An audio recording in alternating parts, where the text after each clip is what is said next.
بسم اللہ الرحمن الرحیم۔ السلام علیکم دوستو۔ صوبہ پنجاب پاکستان کے آخری ضلع اٹک کی جغرافیائی حدود میں واقع کالا چٹا پہاڑی سلسلے کی 7 سرنگوں کی تعمیر ایک عجوبہ سے کم نہیں۔ یہ ریلوے انجینئروں کی فنی مہارت کا اعلیٰ نمونہ ہے۔ مذکورہ سرنگوں کی شہرت کی سب سے اہم وجہ یہ ہے کہ وہ گینیز بک کا ورلڈ ریکارڈ کا حصہ بھی بن چکی ہیں، اور 7 کے عدد شمار کی وجہ سے انہیں 7 سسٹر ٹنلز بھی کہا جاتا ہے۔ دوستو، یہ جڑواں سرنگیں ریلوے کی شاندار عظمت کی عکاس ہونے کے علاوہ ملک و قوم کا تاریخی ورثہ بھی ہیں۔ ریلوے اسٹیشن اٹک سے بذریعہ ٹرین برانچ لائن جنڈ کے لیے سفر کیا جائے تو تقریباً 7 کلومیٹر کے بعد کنجور ریلوے اسٹیشن آتا ہے، اور اس سے اگلا جلار ریلوے اسٹیشن ہے۔ ان دونوں کا درمیانی فاصلہ 10 کلومیٹر ہے، اور ان اسٹیشنوں کے مابین کالا چٹا نامی پہاڑی سلسلہ واقع ہے جس کی شاخیں دور دور تک پھیلی ہوئی ہیں۔ مذکورہ ریلوے سرنگیں انہی پہاڑوں کو کاٹ کر بنائی گئی ہیں۔ یہ 7 سرنگیں 5 کلومیٹر کے درمیانی فاصلے پر پھیلی ہوئی ہیں، جس میں سرنگوں کی مجموعی لمبائی 9046 فٹ یعنی تقریباً 3 کلومیٹر ہے۔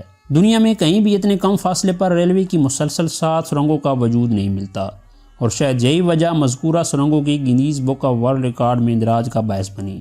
یہ ٹنل بالترتیب 892 foot, 1180 foot, 855 foot, 1776 foot, 1131 foot, 1616 foot لمبے ہیں، جبکہ 7ویں سرنگ کی لمبائی 1596 فٹ ہے۔ ان کی تعمیر کا آغاز 1896 میں ہوا اور یہ 1898 میں مکمل ہوئی۔ دلچسپ اور عجیب بات یہ ہے کہ تیسری اور 7ویں سرنگ میں پانی کی قدرتی چشمے مسلسل رواں ہیں، اور پانی کنارے کے ساتھ ساتھ بہتا ہوا باہر کی جانب آتا ہے، پھر ریل کی پٹڑی کے ساتھ بنی ہوئی نالی میں داخل ہو کر نیچے ڈلوان کی جانب جا نکلتا ہے، جہاں چروائے اور مویشی اپنی پیاس بجھاتے نظر آتے ہیں۔ یوں تو عام سرنگیں ایک خط مستقیم میں ہیں، تاہم چوتھی سرنگ سول انجینئرنگ کا کمال لگتی ہے۔ یہ واحد سرنگ ہے جو سیدھی ہونے کے بجائے گھومتی ہوئی بنائی گئی۔ 1897 میں پہاڑ کے دونوں جانب سے کھدائی کا آغاز کیا گیا، اور پھر مہارت سے دونوں سرے بیچ میں آ کر ایک دوسرے سے جوڑ دیے گئے۔ اس بلخاتی سرنگ میں اگر پیدل چلیں تو اگلا دانا نظر نہ آنے کی وجہ سے یوں لگتا ہے جیسے آگے بڑھنے کی بجائے ایک ہی جگہ کھڑے ہوا میں پہنچ لا رہے ہیں۔ جب ریلوے کے مزدور سرنگ کے اندر مرمت کا کام انجام دیتے ہیں تو وہ سورج کی روشنی کو بڑے بڑے آئینوں کے ذریعے منعکس کر کے سرنگ کے اندر پھینکتے ہیں، جس سے اندرونی ماحول روشن ہو جاتا ہے۔ ریل کی پٹڑی کے بیچ میں کھڑے ہو کر اگر شمال کی جانب نظر دوڑائیں تو 3 سرنگیں ایک سیدھ میں نظر آتی ہیں، اور ان کے روشن دانے دیکھ کر یوں محسوس ہوتا ہے جیسے ایک دیوے کا آنکھ پلک جھپکے بغیر مسلسل دیکھے جا رہی ہے۔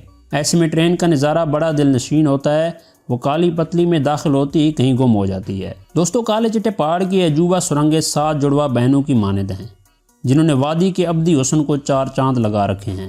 یہاں جنگلی حیات ہمیشہ جوبن پر رہی ہیں۔ پہاڑوں کے بیچوں بیچ ندی بہتی ہے۔ پہاڑ اور جنگل خوبصورت مناظر پیش کرتے ہیں۔ ڈیم کا پانی واٹر سپورٹس کے لیے دستیاب ہے۔ اگر یہاں سیاحوں کو مدعو کیا جائے تو یقیناً لوگ اس چھپی ہوئی سحرگاہ کا سراغ پا کر خوشی سے جھوم اٹھیں گے۔